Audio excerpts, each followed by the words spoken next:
Okay. So yeah, let's pray.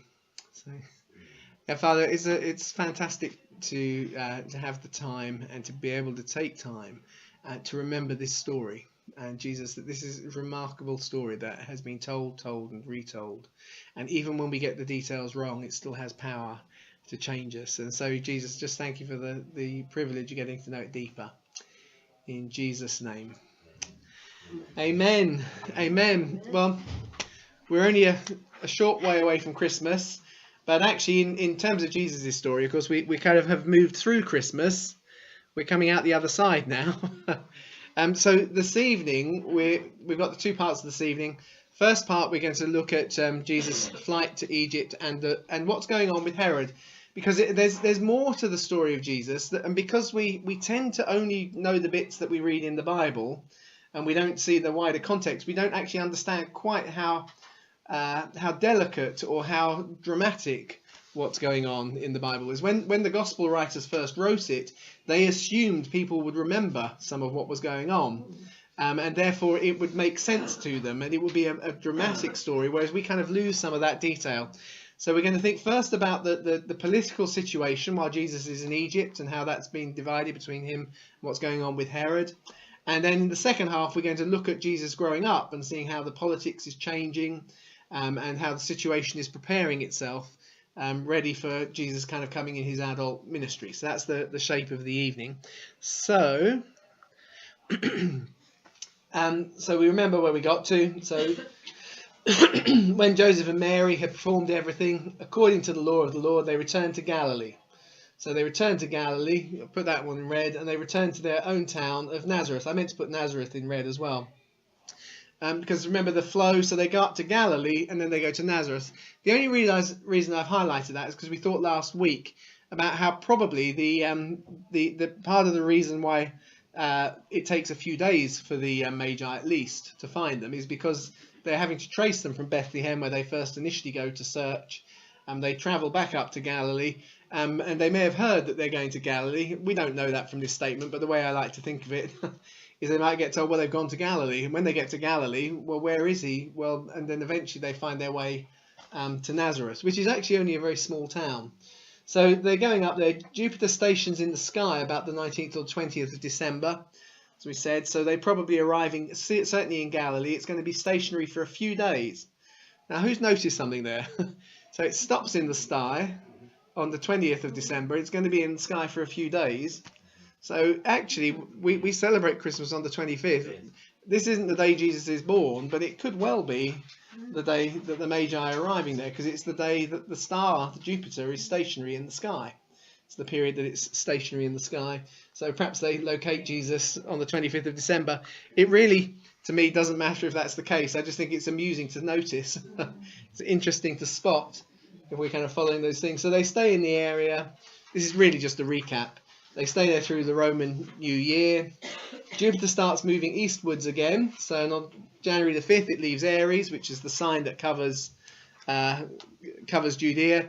So as we speculated, they might think this is now a good time to leave, and being warned not to return to Herod, they go back by another route. So if they leave on January the 6th, that's probably why that date is remembered for the coming of the Magi. And actually it's Christmas Day in the Eastern Orthodox Church. Let's keep going. Have I gone on? Yeah. So then we read, and after they'd gone, an angel of the Lord appeared to Joseph in a dream. So get up, take the child. Have you ever noticed, it's just interesting how often God speaks to Joseph in a dream? Yeah. So he is obviously someone who is a spiritually sensitive person. So he has the angel appears to him in a dream and says, get up, take the child and his mother, flee to Egypt and stay there until I tell you, because Herod is going to look for the child to kill him. And just the phrasing of that, that doesn't imply just necessarily the one event. He doesn't just send soldiers, but there seems that the implication is that there is a search going on. You know, we read about the killing of the children in Bethlehem because that's the obvious straightaway place. It's kind of almost get down there straight away. But if he's not there, and that actually the story comes back, well, we killed a load of kids, but actually we heard about one that they moved somewhere, but we don't know exactly where. There may be a kind of a slightly more rolling search process. because we're going to see the period is actually quite a delicate one for Herod. So it's one that he can't give full attention to, but he would be interested in, if you put it that way. In other words, he has bigger fish to fry, or maybe not to fry. He has bigger problems, I should say. He has bigger problems going on, but they are making him very insecure, and he is killing a lot of people at this period, which we're going to see. So they got up and they took the child and his mother during the night, and they went to Egypt and stayed there until Herod died. And in this way, what was spoken by the Lord through the prophets was fulfilled. I've called my son out of Egypt, which is Psalm, and I can't remember it off the top of my head. Looking to someone who can tell me I should know, because having just written the the Jesus Centered book on Psalms, I think is it 46? No, 86. It feels like it's got a 6 in it somewhere. The thing I was going to flag, it's in the 80s. It's one of the 80s. It's definitely one of the 80s. The thing just to note is actually in the psalm, starting with that phrase coming out of Egypt, most of the psalm is talking about events from Israel's past, but it's using Hebrew doesn't have future and past tenses like we do in English, but it has perfect and imperfect states. So normally something that's happened in the past is perfect because it's finished. And the strange thing is, the psalm this is from, which is 82, 80 something, actually, starting with this verse, it moves into the imperfect state, as if the things that it's talking about, even though they're in the past, they haven't yet finished. See? It's kind of, so in other words, God is bringing a son, is the imperfect state. God is bringing a son out of Egypt, rather than he's brought a son, which is past. When we translate into English, we have to choose past or future. That makes sense, because we don't do it in the same way. But actually, what's just an interesting little thing is that verse, as we read it, we think, well, why does he think that was a prophecy about Jesus? It's just a prophecy about Israel being brought out of Egypt, but it's written in the imperfect state, as if God is still in the process of doing it. And I quite like that, because actually it's part of the way that we understand Jewish prophecy works, is that often the way it works is it uses the wrong grammar for what you'd expect. So something that's in the future that God is going to do, that should be imperfect because it hasn't happened yet. But in Hebrew, very often it will prophesy something in the future in the perfect state, because if God's going to do it, it's going to happen. Does that make sense?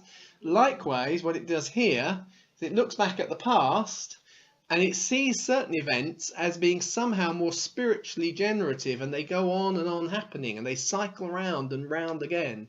Does that make sense? And so here, Matthew understands all of that, and he quotes the verse because he can see it, that it's something that God is continually doing. He's calling his son out of Egypt. And so the family flee down there. Now, I've got a little note here. We come back to it later in the presentation, that Origen and Eusebius, so two of the early church fathers, both tell us that Jesus and his family are in Egypt for 2 years. So this is 5 BC, which means that they would return in 3 BC. And again, that's independent, because at the time, the early church fathers, we have lost track of exactly what year Jesus is born. I have the flight happening in 5 BC, the birth in 6 BC, the flight to Egypt in 5 BC. Because actually, Jesus comes back in the first year of the reign of Archelaus is 3 BC. So it all kind of actually fits together, those kind of records. So if we run those timings, so it's early 5 BC. Joseph is warned. They go to Egypt. Herod hears, remembering some of what we've looked at already. Herod hears about the Pharisees who are currently prophesying about a new kingly line. Do you remember what a few weeks ago we'd seen after the census and after he'd fined the Pharisees? The Pharisees had been fined. His sister-in-law had paid their fine for them.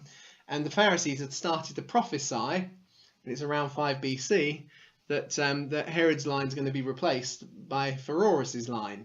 But then Pheroras dies in 5 BC. So Pheroras dies, puts a stop to that. But an awful lot of people in the ruling classes seem to have heard this prophecy, which makes Herod very unhappy. Then, as we discovered from Chinese records, there's a comet in 5 BC, in May 5 BC. And in my mind, this is something that probably prompts Herod's thinking. Because remember, roughly a year before, Magi had turned up, talking about a king who's been born, and he sent them off to Jerusalem. Sorry, he sent them off down to Bethlehem, and they were supposed to come back, and they never did. And he's got tied up because there's all of this politics going on with the census and the Pharisees not signing, and him trying to find them and so on. He's got tied up with all of those things. Suddenly there's a comet in the sky, and it probably brings to everybody's mind that they never heard back from those magi. And April 5 BC is pretty much exactly a year after the star that the Magi followed has appeared. So he tells his soldiers to go and look for everyone who looks like they're under 2 in the environs of Bethlehem, because that's where he last knew that they headed to. And they go down there. Meanwhile, Herod has his family members and religious leaders kind of killed if they've actually been listening to the prophecy that the Pharisees have been spreading about him. So in this period when Jesus has just disappeared from the scene, Herod is busy having people executed. He then sends the soldiers to Bethlehem. They kill the children in the area who are under 2. And as I've said, they may have discovered that they haven't found Jesus, that there was a child and people had heard about him because the shepherds had talked about him, but he's not there anymore. Where is he? Well, he was going up to Galilee. Do I go after them? Do I try and trace them down there? There's a bit little to go on and so forth. And of course, yes, and in killing the children, and this is really still way of a recap, around Bethlehem, he fulfills the prophecy about Rachel weeping for her children. She didn't want to be comforted because they were gone.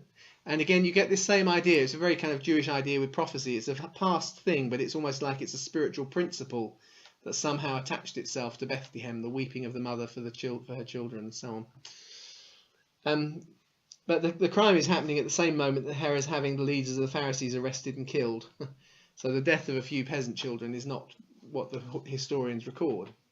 So Josephus records that he kills the Pharisees, kills the leaders of the Pharisees, because they're a significant political group, but he doesn't say anything about the children, simply because it's just a kind of an irrelevance in history from Josephus's point of view. So now I think we're getting on to new material. So Jesus heads down to Egypt. So I just thought we'd just do a quick summary, because actually there's a strong connection between Judaism and the Jews and Egypt. Actually, there has been a Jewish community in Egypt, the little island called Elephantine, which is there actually in the part of the Nile, right down in the deep south. And they've had a presence there. The Jews have had a very significant presence from 650 BC. And actually documents are kept there. They're written in Hebrew and then it turns into Aramaic for a period of over 2,000 years. So from around 650 BC, for 2,000 years, the community there maintained records.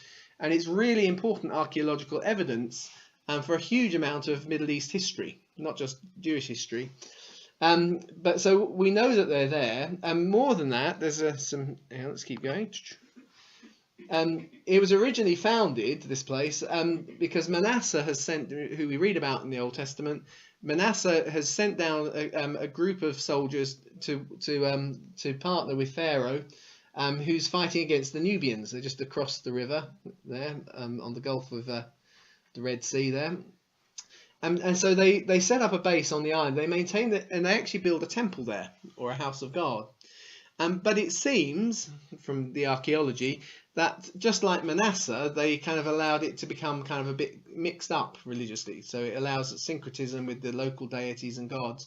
But they have their own place of worship. They have their own house of God, where they worship Yahweh, but they allow certain pagan practices to kind of sneak in and so on. So yeah, they follow Manasseh's lead with his polytheistic tendencies. So that's a really long record of a Jewish community who maintain links with Jerusalem over the years, because obviously families and relationships and so on. But it's probably not where Jesus is heading, so I'm just doing it for kind of fullness' sake. But this is the longest period, the longest Jewish community, and it's a very well established one. As we kind of go on, actually only 50 or so years later, there's another influx of Jews into Egypt. So there's a large number who take refuge after the conquest of Judah by the Babylonians. So as the Babylonians come in, of course, we read about that in Jeremiah.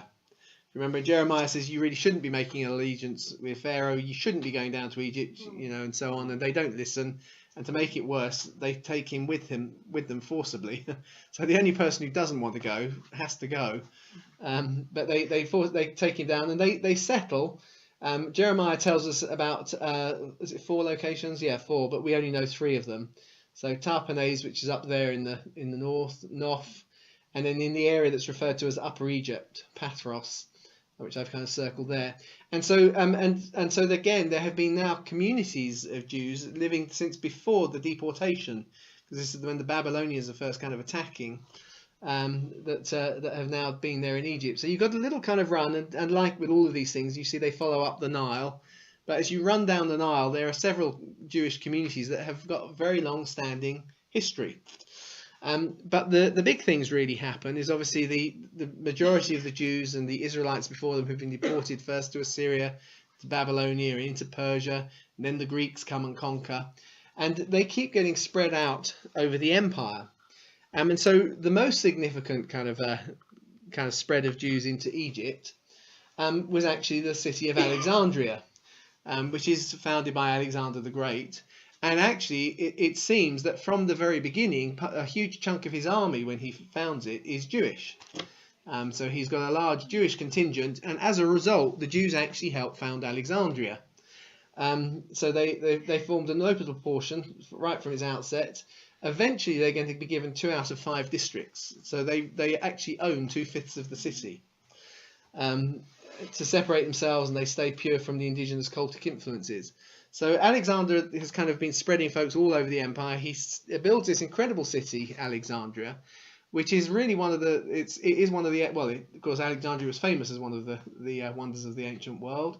It's an incredible kind of cultural centre, and it's in that context, of course. I think I've got it on. Oh, here you go. Here's an artist's impression. If you probably can't see on the map if you can kind of get really close, but there's a little island which they build a causeway out to, which kind of creates then a natural sort of bay kind of swinging round, and they build the lighthouse on that little island. It becomes a kind of repository for learning. There's the huge library there. The 70 elders. So here you go. Here we are. This is a little map is actually from 30 BC. The map isn't. The archaeology is. I've just highlighted the Jewish quarter, but you can see that harbour at the top. You see with the causeway out to the island, the Pharos is a little island, so it creates that kind of that circular harbour. Has a population of around 180,000, and approaching half of that probably are Jewish. So about 90,000 Jews there. So Alexandria is in all likelihood the place that Joseph is heading for, because there is a kind of a continual flow. You can trade with it because it's a great harbour, and it becomes a major city of the ancient world.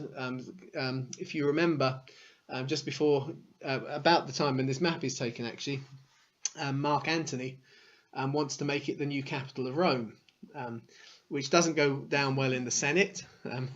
So his rival, who's still called Octavian, kind of he reads out his will in the Senate, which talks about wanting to establish the Ptolemaic kind of dynasty as kind of leaders within Rome, causes outrage and causes Octavian to be able to raise an army to go and fight him. You see, but it's a rival as a city to Rome, if I put it that way, with a huge and sophisticated Jewish community that have their own political identity, because their quarter is maintained and is kept clean, ceremonially clean, and so on at this period. So while we don't know 100%, it's very, very likely that this is where Jesus is heading. So it's likely they settled in Alexandria. It's thoroughly Hebrew, but it primarily spoke Greek, and most of the Jews living there speak Greek. They've been Hellenized, which is the phrase that we read regularly in the New Testament. The Jews that have grown up speaking Greek first and learning Jewish second. A bit like Evelyn with Welsh, I think that is, isn't it? You speak English first, but now you've dutifully learnt your Welsh, haven't you, Evelyn? No, I haven't. Oh, you haven't? Fee Okay. has, yeah. Fee has, yeah. Okay. Yeah. Yeah. So that little journey from Galilee to Alexandria is about 300 miles. So it's a few weeks to head on down. Um, yeah, they probably walked it. There's a Roman road that runs down the coast. It's called it runs right the way. It goes actually up into Galilee. It branches into Galilee. Has a branch into Galilee called the Via Maris, which is the way of the sea. And as a Roman road, it will have Roman patrols on it, and it has staging posts and places to stop.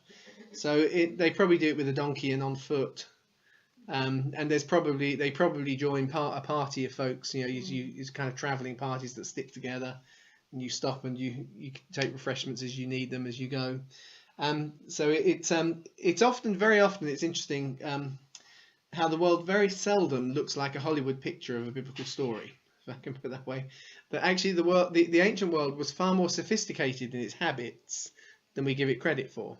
So they may not have had the technology for kind of making plastic-filled paper cups, but they had the same kind of intuition that we have. They have exactly the same brains, and they came up with kind of with systems and ways of serving and doing things, and so they have ancient equivalents of a lot of the things that we take for granted in terms of travel. Were kind of in the mix. So they make it down to Alexandria. Meanwhile, I think it's meanwhile. It's now early 4 BC. So they've Joseph and Mary and Jesus have left in 3 BC. This is still later on as 3 BC. Sorry, this is meanwhile. Sorry, they've left in 5 BC, haven't they? They've left late 5 BC. As we spotted, you have to kind of work out whether you're adding or subtracting. I always get it wrong when I'm doing this on the fly. So at the beginning of 4 BC, Herod, who's now dealt with problems in his family, he sets up the Roman eagle in the entrance of the temple, which we read about in Josephus, which causes absolute outrage. And during the night, a group of Pharisees led by 2 rabbis called Judas and Matthias, or Matthias, and the 40 disciples, they come and they chop them down, and they get arrested for it. So Herod has them burnt alive, just to kind of, if you wanted to keep a tally of how many people are dying for upsetting Herod at the moment, it kind of does roll up quite quickly.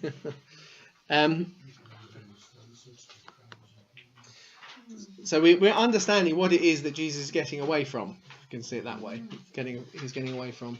To deflect the Pharisees' anger, Herod plays a political card, which is he starts complaining about the Hasmonean dynasty.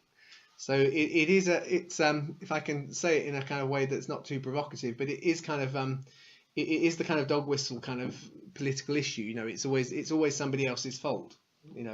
I've just done something terrible, but it's not my fault, it's their fault. And because he knows that the Hasmoneans are really unpopular with the Pharisees. It's kind of, it's that kind of situation of he takes their enemy because they're now turning their attention to him. And as we read in Josephus a few weeks ago, they have the power to remove kings. They really can cause trouble. So he deflects them by starting to make an issue about the Hasmoneans, because the Pharisees also hate the Hasmoneans. The Hasmoneans control the temple. They created the sect that we know as the Sadducees. So to kind of give it some political history, if we go back about 150 years or so, as the temple is being rebuilt, after the temple is rebuilt during the intertestamental period, the Pharisees emerged as a sect right the way across, first of all, the old Israelite territory, but then spreading also out into the Hellenized areas. They became a sect that were devoted to the kind of ritual observance of their Judaism based at the temple. So they were very pro the temple. They were very keen to make people observe all the rituals, because we now have a temple. We have to reinterpret laws because now we're spread out all over the place, but we're going to try and create new sets of rules and understandings of what it means to be ritually Judaistic because we have the temple. But they fell out with the ruling Hasmonean family because one of the Pharisees' leaders made some innuendo comments. Well, maybe innuendo is not the right word.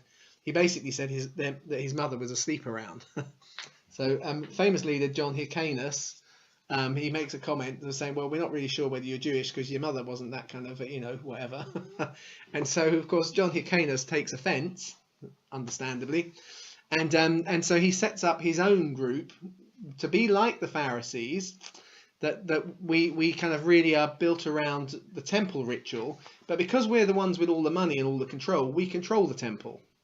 So we now have a kind of interesting political situation, two groups that both are very pro the temple, but who've divided in their way of doing things. And so the Pharisees are the kind of popularist movement, and they absorbed into their habits all sorts of things. So for the Pharisees, Scripture is a growing feast, because they have the books of Moses, the prophets, the writings, and then we have some of the intertestamental books and the writings of the rabbis, and they're using all of those. The Sadducees go the other way and say, well, we read the book of Esther, but it's not really kind of scripture, and we read the prophets, but they're not really scripture. And so they go all the way back, and they now say only scripture is the 5 books of Moses, and you meet them in the Gospels narratives, if you remember.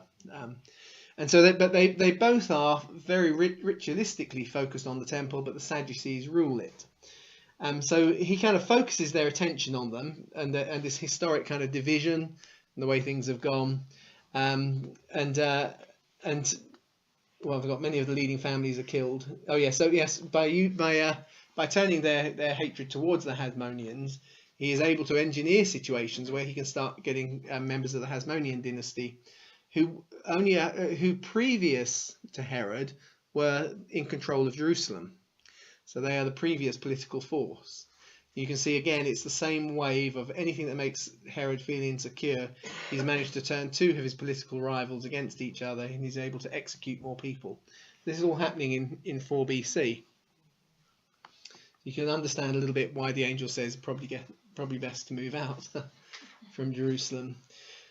During 4 BC, Herod starts to suspect that his oldest son, whose oldest living son, because he's already killed a few, if you remember from a couple of weeks ago, he had 10 wives, quite a lot of children. But the current oldest, Antipater, he starts to suspect him of treason. So this time, because of Antipater's status, he has to apply to Rome to see whether he can have him tried and executed. And he gets a response to say he can, but actually he never gets round to it. He never gets round to actually executing Antipater. He doesn't carry it out, but in his paranoid state, and what he does do is he changes his will just before he dies, between 3 sons and a sister. So now Antipater is written out of the will, so notice he's gone.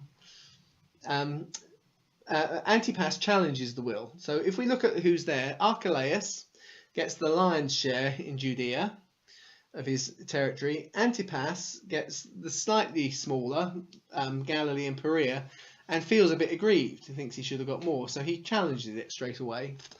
Herod Philip gets the territory to the east of Galilee, and it's Philip whose wife eventually kind of hooks up with Herod Antipas and causes the problems with John the Baptist, if you remember. And then his sister Salome gets some cities and towns. I've colour coordinated them because you'll see later in your notes there's a coloured map, and you can kind of match them from there to the map. And I can't see what it says there because there's a flower in front. What does it say? It says, oh, even before Herod's death. Oh yeah, so even before Herod died, Archelaus is starting to act like king, because once he knows he's getting the lion's share, and he starts to kind of behave in those ways, and Antipas challenges it. And so things. In March 12th to 14th, there's a lunar eclipse, which is mentioned by Josephus in relation to Herod's death, and then Herod dies before Passover, which happens on April the 11th, of kidney disease complicated by Fournier's gangrene. So does anyone know what that Fournier's gangrene is? Anyone? Okay, I wasn't 100% sure, and normally because I've had lots of medical situations, I normally like to put a picture of it, because then people go, ooh. But actually, it's so disgusting, I couldn't put any of them on. It basically, sorry, I'm going to describe it anyway. It's gangrene, gangrene that runs from the front to the back between the legs, and everything rots. Yeah, and so it's incredibly unpleasant. It means he absolutely reeks the whole time. You're losing kind of continence and so on. He's in an incredibly bad state. It affects the mental health as well, and so on.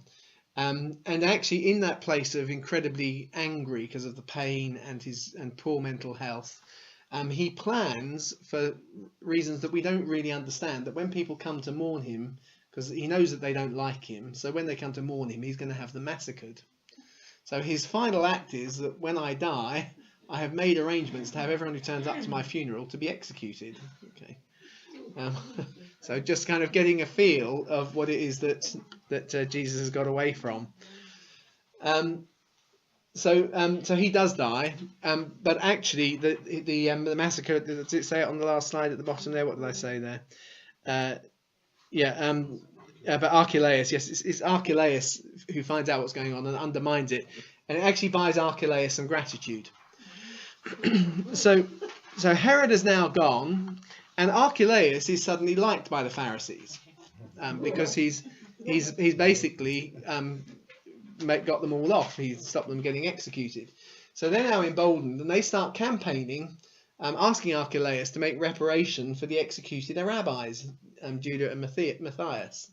So you remember the ones who he's had executed because they cut down the Roman insignia.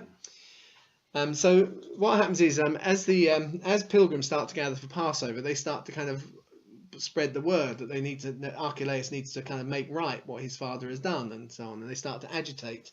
At which point Archelaus proves that he is his father's son, because he first of all he starts off trying to appease them.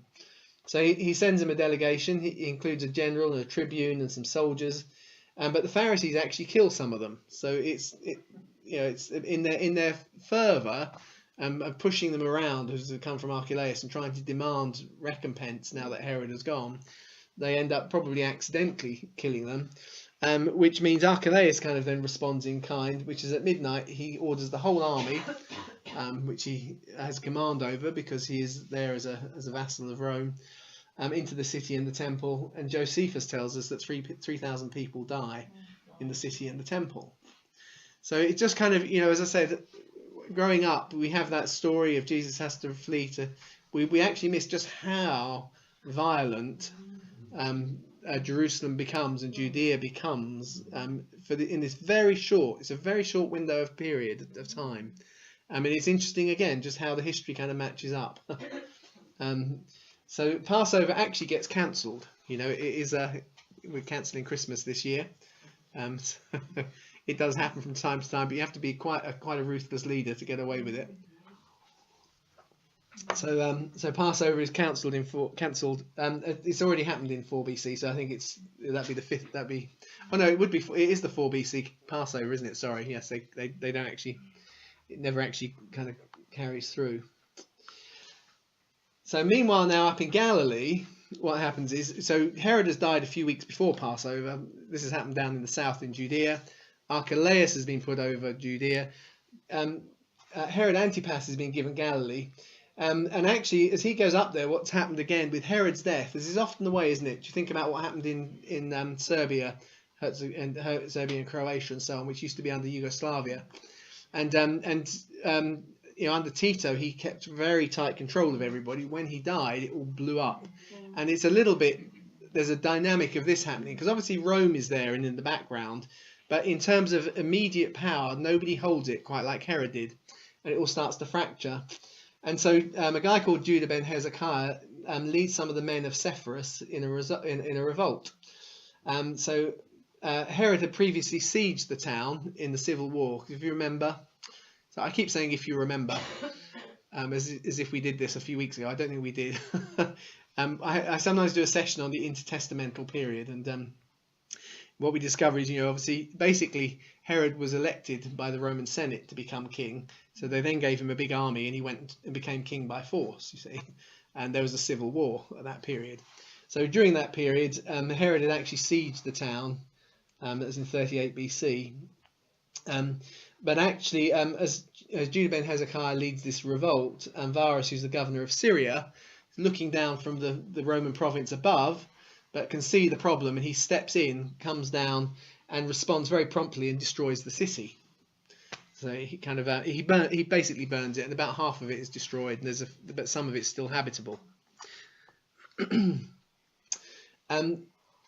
Now, because Antipas has raised the complaint with Rome about the will, Archelaus decides to set sail for Rome to actually face Caesar and contest Herod's will, to claim that it should be his, against Antipas and his other enemies, who are using the massacre that he's done as reason why he should be able. The Romans shouldn't support him; they should remove him. And really, of course, what Antipas wants is he wants to have Judea as well as Galilee.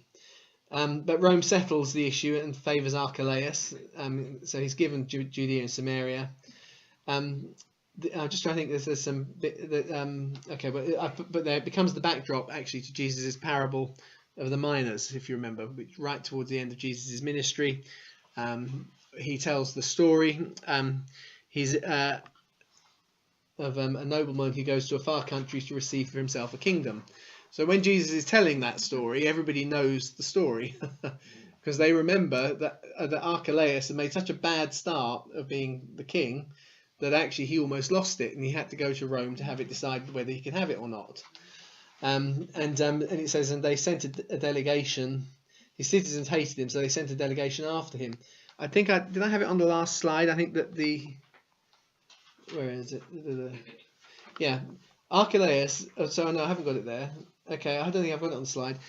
Unusually, almost kind of uniquely in kind of Roman history, the delegation from Judea teamed up with a delegation from Samaria. Do you remember the Samaritans and the Judeans hate each other, but they are both covered by the same king. And so that their dislike or fear of Archelaus prompts them to actually send a joint delegation, which is really unusual. And so when Jesus tells his story about the citizens hated him, that is exactly how they feel about Archelaus. Well, he's killed 3,000, and the 3,000, the picture we get from Josephus is not that they were all causing trouble, it's just they got in the way. You know how it often goes when you just send in the troops into a civilian area. So there are thousands of people who've just come down to Jerusalem for the Passover, and they just happen to be at the wrong place at the wrong time, get caught up in this riot, and executed by Archelaus. And so that's part of the story. And of course he says, but as for those enemies of mine, when the nobleman comes back, who didn't want them to reign over them, bring them here and slaughter them before me. It's always just worth flagging because it's one of those old chestnuts that you regularly see on critical websites. I say you regularly see as if everyone goes and reads them all the time. I kind of occasionally go and look to see, because I always want to know what questions people are asking, you know, the thing. And you find that this, you know, that because they say Jesus taught, go and kill them because they were my enemies, you see, quoting this, because technically Jesus said it, you know. It's like when I was reading The Lord of the Rings to my kids, you know, it's kind of all that violence. It's not me doing it. I'm telling you a story that we all know, which is what Jesus is doing there. So where are we? Well, yeah. So as I said, yeah, Archelaus does get Judea and Samaria. Antipas gets confirmed as the Tetrarch of Galilee. And actually he now selects the half-destroyed Sepphoris, which is still fortified. It's still got walls, even though they're a bit broken down, and decides to make it the new centre of his administration. So it's going to become the Galilean capital. So at the moment, in 3 BC, or late 4, it's a broken down town, but it still has fortifications, and it's still in a very good strategic position. And so he decides to rebuild it and make it his new capital, because there hasn't been a capital in Galilee, because Herod used to reign over it from Jerusalem. So here we go. Here's a little map.